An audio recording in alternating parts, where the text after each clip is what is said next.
মজাদার ডিম ভুনা করা হচ্ছে শীতের আলু দিয়ে। সব মসলাটা খুব ভালোভাবে কষিয়ে নেওয়া হচ্ছে। চলুন আপনাদের সাথে শেয়ার করি।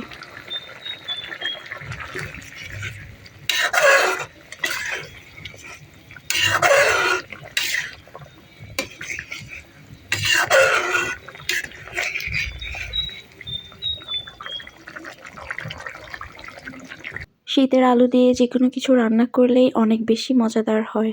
আমার কাছে শীতের আলু দিয়ে যদি ডিম ভুনা করা হয় তাহলে আমার কাছে বেশ মজা লাগে।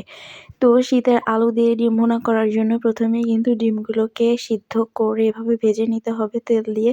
তারপরে সব রকম মসলা দিয়ে আলুটা কষিয়ে এর মধ্যে আগে থেকে সিদ্ধ করে আর ভেজে রাখা ডিমটার মধ্যে দিয়ে একটুখানি রান্না করলেই কিন্তু এই ডিম ভুনাটা হয়ে যায়। আমার কাছে এই ডিম ভুনাটা অনেক মজাদার হয়। ডিম শুধু পেঁয়াজ দিয়ে ভুনা করা যায় না, আলু দিয়েও কিন্তু এরকম করে মাখা করে ভুনা করা যায়। আর এই ডিম ভুনাটা অনেক সহজ। এই ডিম ভুনাটা বাটা মসলা দিয়ে করা হয়। জাস্ট কি উপকরণ লাগে আমি আপনাদের সাথে একটু শেয়ার করি।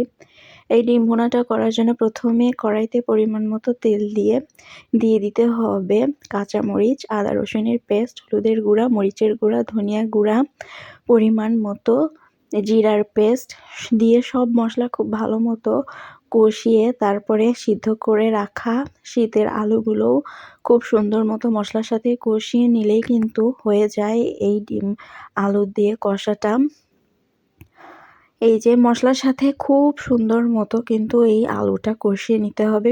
কষিয়ে আসলে এই ডিম ভুনাটা রান্না করা হয়। এক্সট্রা করে কোনো পানি কিন্তু এর মধ্যে অ্যাড করা হয় না। যেহেতু আলুটা আগে থেকেই সিদ্ধ করা থাকে, ডিমটাও আগে থেকে সিদ্ধ করা থাকে। জাস্ট এই যে খুবই অল্প সময় লাগে এই ডিম ভুনাটা করতে, হয়ে গেছে। তো বিকালবেলা আমি সবসময়ই একটু বাইরে হাঁটাহাঁটি করি। শীতের দিনে আমার কাছে বেশ ভালো লাগে। এতটা নিরিবিলি পরিবেশ লাগে যে কি বলবো, পাখির কিচিরমিচির শব্দ আর এই গাঁদা ফুল গাছে এত বেশি পরিমাণে ফুল হচ্ছে। আমি প্রায় ১ থেকে ১.৫ মাসের মতো দেখছি এই গাছে অনেক বেশি ফুল দিচ্ছে আর এখনো অনেক বেশি কলি আছে। গাছটা একদম চারপাশে এই যে দেখেন ছড়িয়ে গেছে আর ফুলগুলোও কিন্তু বেশ সুন্দর লাগে আমার কাছে। এগুলো হচ্ছে দেশি গাঁদা ফুল। তো বিকালবেলা একটু হাঁটাহাঁটি করার পরে বাইরে কিন্তু শীতটা ভালোই একদম জেঁকিয়ে বসেছে।